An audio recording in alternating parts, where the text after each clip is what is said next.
এই চলন বিলের কাদামাটি থেকে আমাকে চলন বিল পর্যন্ত, সিলিকন ভ্যালি পর্যন্ত কাজ করার সুযোগ করে দিয়েছেন।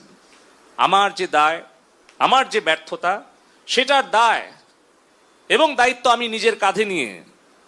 যদি জননেত্রী শেখ হাসিনা যে কোনো শাস্তি অথবা আমাকে যে কোনো সিদ্ধান্ত দেয়,